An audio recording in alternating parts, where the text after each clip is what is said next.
Okay, thank you, councillors. Could I have a motion to resume the meeting, please? Moved by Councillor Law, seconded by Councillor Thomas. All in favour? Against? Carried. We'll now go to item 10, Director of Engineering Services Report, and in Steve's absence, Nikki Lee. Thank you, Mr. Mayor. It's very short notice.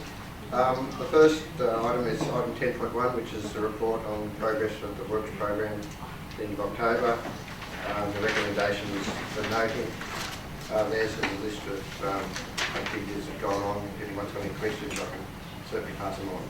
Thank you. Moved by Councillor Wales, seconded by Councillor Whitechurch. Any questions or comments, councillors? If not, I'll put it. All in favour? Against? Carried. Second item is item 10.2. I've brought on the progress of the capital works program at the end of October. So there's a list of the jobs that have been going on at this particular time and where they're up to. Again, the report is for noting. If there's any questions, take them forward. Thank you. Moved by Councillor Longley, seconded by Councillor Law. Any questions or comments, councillors? Councillor Meagle was that it? I'll put it. All in favour? Against? Carried. Item 10.3 is report on the progress of stronger community funding projects to the end of October. There's a list of where the projects are at the end of October. And again, this report is for noting. Thank you. Questions? Can I have a mover, please, councillors? Moved by Councillor Meagle, seconded by Councillor Kennedy. Questions or comments, councillors? If not, I'll put it. All in favour? Aye. Against? Carried. Item 10.4 is the Howlong Industrial Estate, the civil construction tender. There's a report there related to the roads and curbs and the extension of Gibson Place into the new industrial estate into at Howlong, the Howlong Road.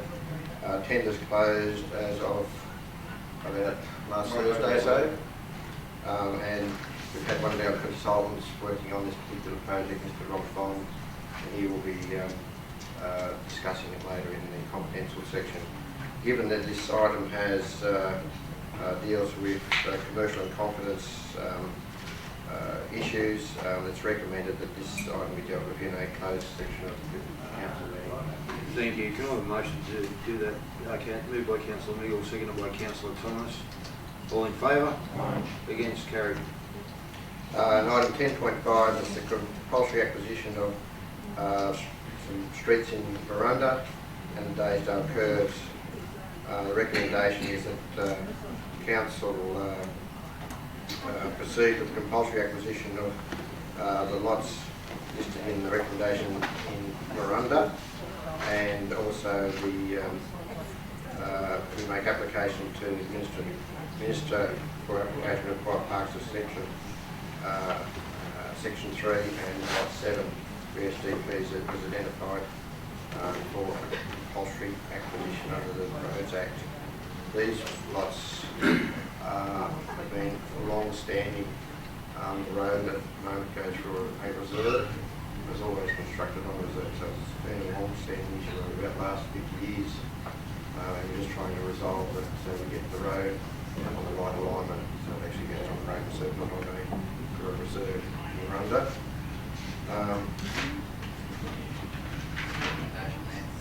Yeah, There's a recommendation there, Mr. Mayor. Thank you, and I'll deal with this recommendation motion for point 1 and a separate motion for point 2. Sorry, 1 and 2 is the same. 1 and 2 is for Miranda, and then over the page 1 and 2 is separate. So move would be Councillor Law, second Councillor Meagle. Any questions or comments, councillors? If not, I'll put it. All in favour? Against? Carried. The second part of this one is the Daysdale curves. They were constructed probably about 10 years ago, and the compulsory acquisition hasn't been completed. The process is extremely difficult, and one of the processes is that we have to get council to resolve to compulsory acquire the land, and so there's some recommendations there in relation to acquiring that land to get the Daysdale curves from the council's name. Thank you. Moved by Councillor Longmire, seconded by Councillor Kennedy. Any questions or comments, councillors? If not, I'll put it. All in favour? Against, carried.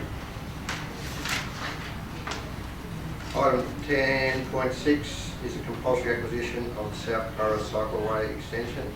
This is the area next to the Curra Common, where we've got funding to build a cycleway there.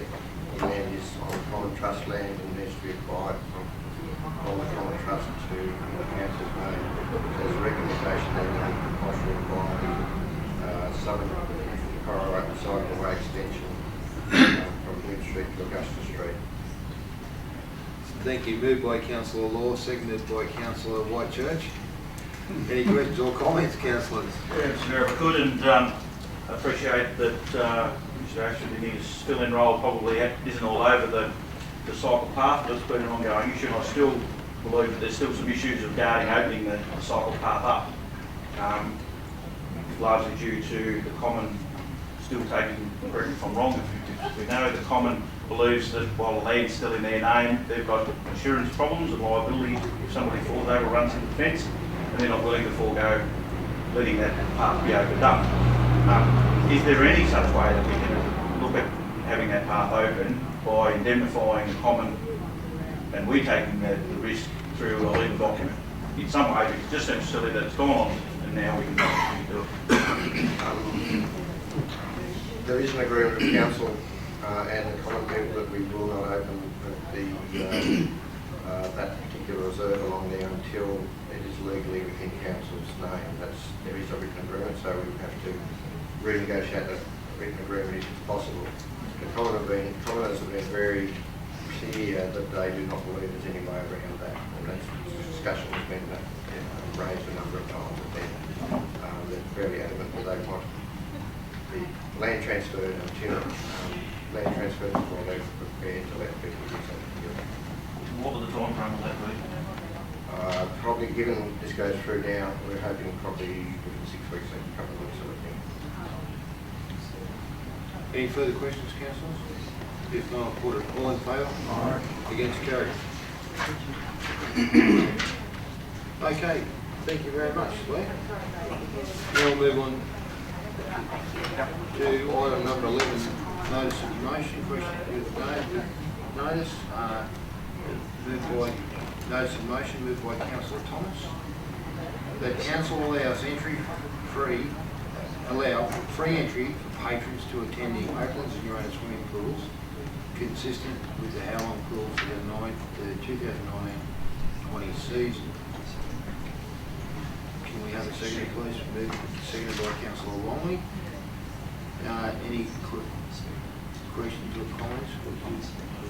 Councillor Thomas, you need as you would be, I mean, it's probably not only on the back of the Howlong pool being free at the moment because of the construction of the complex at the Curra pool, but also, as you would be aware, we've had much discussion as a council in the role of us supporting our rural communities through these trying seasonal conditions.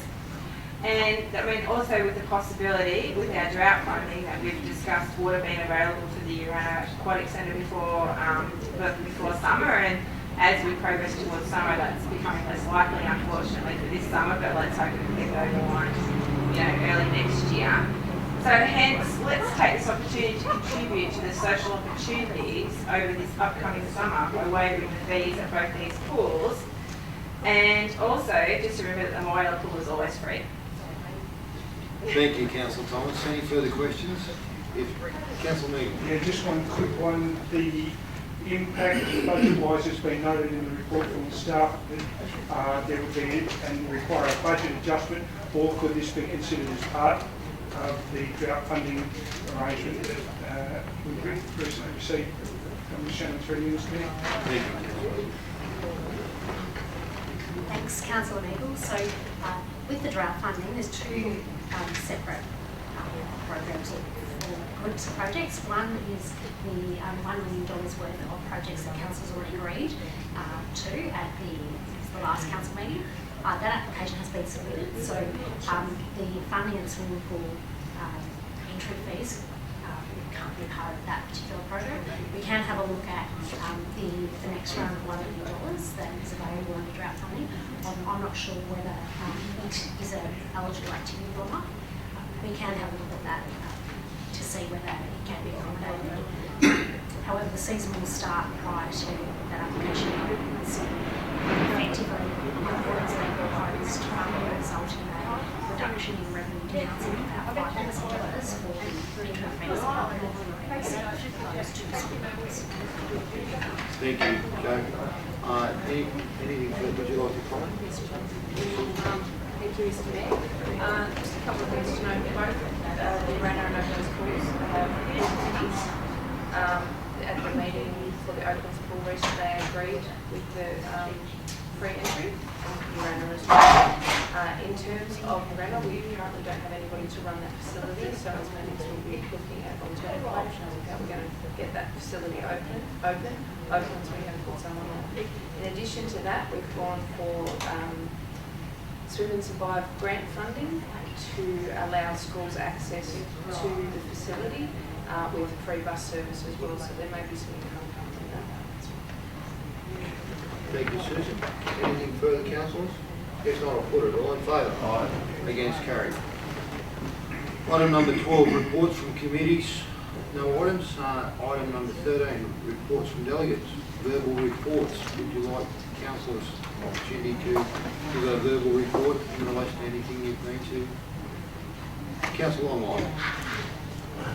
I don't want to steal your thunder, Mr. Mayor, in regard to Baldo, but anyway, obviously we were represented as a council by your good self, the federal member, Susan Lay, and also the state member, Justin Clancy. And so there was an appropriate line-up of official guests, if I can say that, up on the truck at one end, but it was well done. And what we're seeing there, participation in 3 weekends is enormous amount of people that are coming to the facility. And one of the joys of my opportunity, which is just to go around and take a day, if you can believe that. But having said that, I've come across people I haven't seen for 50 and 60 years, so that have come back under the journey, journey there to have a look. And in some of that, as frequent recently as last Sunday, there was a former citizen who grew up in Baldo. He's been involved, but his memory in regard to the former area for settlers and certainly in regard to the Carnsdale name, which is something that's always been a bit of a cloud around, we're not sure where it came from. He knew all about it. And so some of that stuff's important, and they are making a register for those inputs in the history of the Baldo area. So it's been really successful in regard to what they're creating. And we look forward to over the Christmas period, a lot of opportunities for people to have their functions there over the Christmas opportunity. And going into next year, it's already been created as Friday, Saturday and Sunday, other 4 days, and everybody's accepted that wholeheartedly. So anyway, you might like to add to it. Yeah, thank you. As it unfolds. Councillor Longline. It was an absolutely excellent day, and we had a good roll-up of Federation councillors too. It must be one of those occasions that attracts a bit of follow-up. But anyway, the crowd was amazing. They started like the front the beer garden and inside the pub. But then to go and get a couple $1,000 for the first year forward just put a bit of icing on the cake. I know that's our state member pushed fairly well to have that first drink, but anyway, it was unsuccessful. Engineering place in Cora, wasn't it? A couple $1,000. They brought it for Three guys from Yeah. A young man who spent a lot of time as a child in the Royal Children's Hospital, Yeah, so that's okay. why he was keen to bid and successfully get the first. Yeah, it was great. It was fantastic. But and the crowd apparently rolled on over the whole weekend and followed, so that was great. Good stuff. If I may, Mr. Mayor, actually there were 3 return Vietnam veterans that came to the opportunity, and there was obviously there was a 4th one when conscription was invented back in the late 60s. But in discussion, it was mentioned that and one of those conscriptees that went away from Baldo, from the community, he was a postmaster's son. He never returned. He got killed in action. And they're actually trying to do something about recognition in that regard. And so it was unfolded about how they were treated, these people, these returned soldiers at the time, and it's quite unacceptable how they were treated because of that Vietnam conflict. There was a lot of animosity against in lots of ways. But in a little meeting that came about, because I understood it, I was actually at the enroll, but my marble never fell out. So in that, if you say lucky, I was, but I can relate to these other places I went. And what we're trying to do and will do is to set up something there. I'm not sure how we can do it, but we'll get some of the people of Aldale to come together and work out how we can commemorate that opportunity and certainly the bloke that gave his life. Absolutely, Councillor White. Councillor Thomas, you've got look like you're being. I was very fortunate to attend the Onslow Reserve General Meeting on behalf of Councillor Kennedy, who was unable to attend.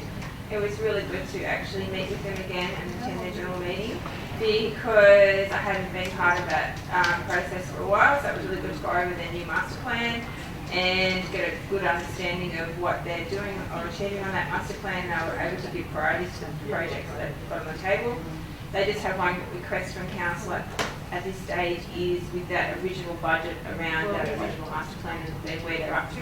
They would like a really good brief of where they're up to with their funds and where they've been allocated thus far. The next meeting I went to was the Oaklands Pool Committee. I will just say that it was a very robust committee. It was a robust discussion. As mentioned earlier, it is actually run by one of our Section 355 committees, and there was much talk about council actually taking over more of a role in running the Oaklands Pool. There was a bit of uncertainty about the room and how that would look, so just some clarity could be given, and as you'll see from the minutes which have just come through, they moved a motion to look at council taking over the full running of that particular pool as long as that Section 355 stays in place. Now I just really want to give a brief overview. After attending 2 Section 355 committees this month, there is a feeling, because remember that we're on the ground, that we really need to move on with that Section 355 project. There is not enough clarity out there. They're asking us questions as councillors about where we're up to. Remembering that all these committees have had that interview process by that consultant. So let's take this opportunity, move on, even if we could just give them some short-term feedback in terms of a letter, and let's give council's position on where we're up to with those Section 355 committees for their clarity, and for them to move on. That would be great. To move on from that, I attended 2 library meetings, both held in Wagga. One was for the Riverina Regional Library Services and one was for the Southwest Zone, which was really exciting because it gives opportunity to have discussion with other councils. As you would be aware, our council staff actually put in a lot of time to give a brief in terms of the annual report, which you have a copy. Yes, so that's the annual report, and I would really like to see that those 3 reports actually go into our business papers at some stage, because I think it's important for their acknowledgement on what they do for our library and our library services within our council area, so if we can make note for them to go into our business papers at some stage. As you would be aware, there's been changes in the library funding thanks to a lobby campaign, but that lobby campaign is about to go into stage 2, which is really exciting for our services here. And from that first round, for us personally at Federation, we actually were able to increase our library funding by 52%. I mean, some of the smaller, more regional councils, they had over 117% increase in their funding thanks to those campaigns, which is really exciting. The other, and probably very significant to the particular group here today, was I was able to attend the Urannah Bird Walk, Talk and Breakfast at the Aquatic Centre here in Urannah. It was hosted in partnership with Cora District Landcare and the Caravan Park, and it was such a delightful morning. The presentation was absolutely excellent in their overview and account of the bird species that occur around the Aquatic Centre. It was just really, really good. Just to add to that, we had patrons attending from Albury, Wodonga, Corowa, Morwell and Urannah. And the managers, those managers at the Caravan Park, is looking great. They're doing such a great job, and they're telling me about their occupancy rates, and they've increased, which is lovely for them and for our local community here today. And I also just asked, on behalf of myself and Councillor Law, the upcoming New South Wales Women's Conference is coming up in Shell Harbour in March. I was just wondering if Council would consider for Councillor Law and myself to attend. But those early bird registrations don't happen until December. Thank you, Councillor Thomas. Excellent. And you've done a great job representing council on a lot of. Councillor Wallace. I tend to go around tourism here, but I must thank you for representing you at the recent Lions Club convention. It was a bit of a up there, but I just noted Thank you. Thank you, Councillor Wallace. Just to follow up on that Australian Local Government with ALPA. Yeah, that's normally a recognised council event, so there'd be a budget to support both attendance. So if you want to let us know, we can make some details. Any other reports, councillors? I'll give a quick one. Just a quick one. Yes, Councillor Holland. I'm on the Waste Committee and we had a meeting just recently and we invited the Mayor and the Deputy Mayor along and gave them some questionnaires to fill out and they displayed a complete lack of understanding of waste and failed miserably.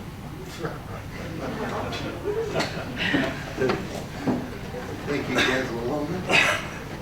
Did you have any comment to add to that, Councillor Whitechurch? Not in the forum. I just had one report that I said I'd bring back to council from the Combo STL project. The projects that the second meeting was in Denelco last week. It was initiated by the Commonwealth Government, funded by the Commonwealth Government for billions of dollars to find these sustainable limits within about 40 systems. Anyway, so the Commonwealth Government wanted to put expert committees in areas together, which they've done. Intention was to reimburse them for accommodation and a stipend for their time. When it got to the state level, they cut out the stipend. So just for council's notice, the committee has written to the Minister and instructed that there will be no further meetings carried out by the SDL committee until such time as it's fixed, the payment situation. We're talking 60 days of meetings from a lot of professional people. Half the people in the room are being paid, staff from DPI, Office of Water, etc., etc. The others are expected to be experts with a pay of a spurt. So that's where it's at. It'll be interesting to wait and see what Minister Pater comes back to with that. Any other reports from committees? If not, I'll, Mr. Mayor, sorry, Councillor Palmer. just a correction on the events, on the reporting of it. Actually, it wasn't the local government, New South Wales. The Balldale Hotel reopening. What a different event. Balldale Hotel reopening. Some ways not very similar. Just a little spell.